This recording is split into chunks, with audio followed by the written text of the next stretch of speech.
What's going on, everyone? Welcome back. Today we're going to cover weeks 3 and 4.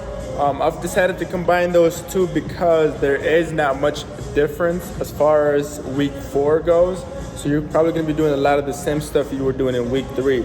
However, a lot of the biggest changes come in week 3. So I'm just going to talk about some of the highlights of week 3 before we get into some of the physical therapy exercises that you can expect to do. So the biggest highlight of week 3 so far is that I got the stitches removed.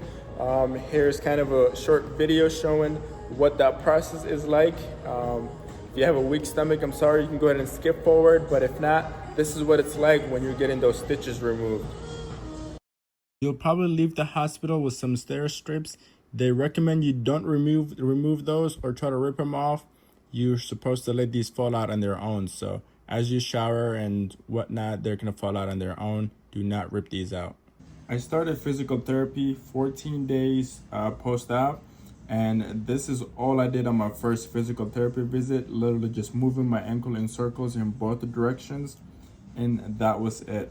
So you can probably expect something like this. You might fill out some sort of a survey about how much pain you're in and so on, but don't expect too much on that first physical therapy visit. On my second physical therapy visit, I started my physical therapy doing that range of motion stuff that you saw in the previous video, and then we added some heel raises and some toe raises as you see in this video. Doing the heel raise is not a problem.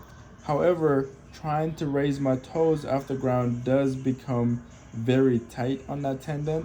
So if you feel that very tight stretch, do not overstretch it. Just listen to your body and do as much as you can. On the third physical therapy visit, we added some band exercises to include the 4 rotations of the ankle and to add some stability to it. We started with plantar flexion, which was pretty easy, and then we did some eversions, which is just moving your ankle to the outside, and then some inversions to include just moving your ankle on the inside.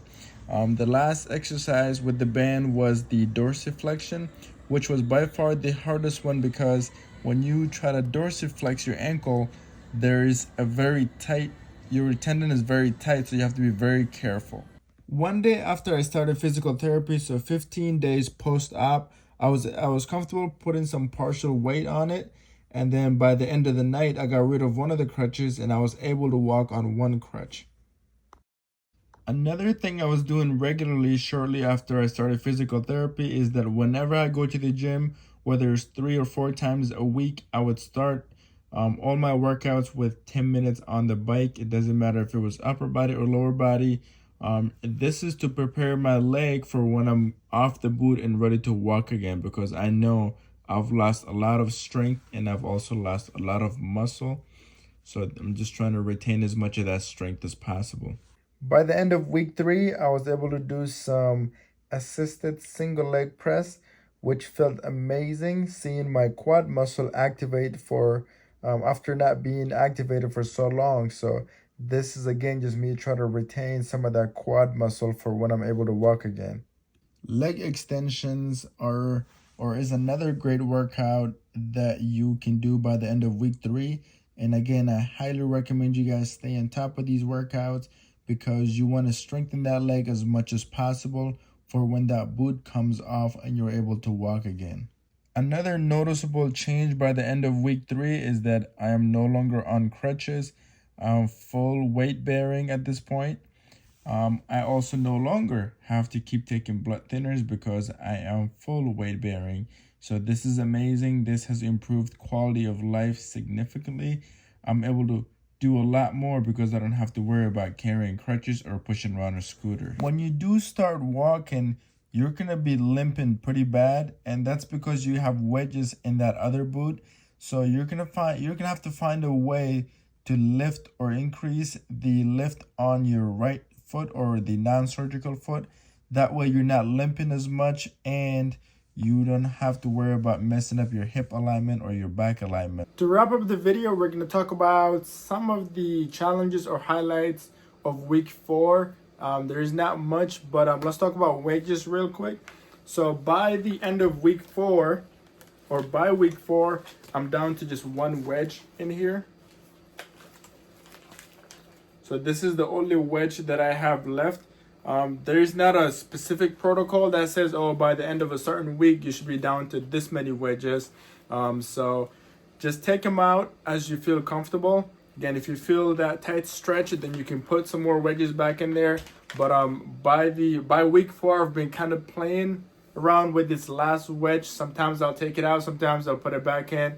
And what I've noticed is once I'm pretty warmed up, I don't need that wedge in there. But in the morning, usually when I first wake up, if I want to put some weight on it, I kind of do have to have that wedge in there. Otherwise, it starts to get pretty tight. Speaking of tightness, one of the challenges by week 4 that I'm currently noticing is that when I wake up in the morning, the Achilles tendon is pretty tight.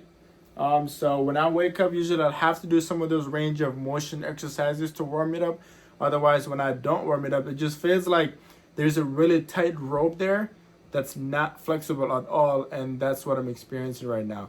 By week 4 or by around week 3-ish, I should be able to have my foot in a neutral position, and I've kind of struggled with that a little bit. So I think I got about 3 degrees to go until I can hit that neutral position by week 4. You still cannot swim, so you want to stay out of the water. You're able to shower perfectly fine, have some water over it.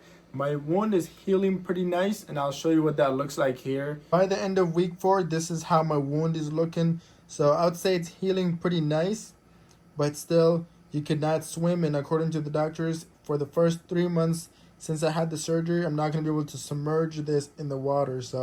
But showering is perfectly fine by week 4. To wrap up the video, I just want to say that everything that I'm able to do by week 4 is how I'm personally feeling and what my body is telling me to do. I'm not feeling any pain. I'm healing pretty well. I'm healing pretty fast, I would say. I think I'm about a week ahead of what the protocol calls for.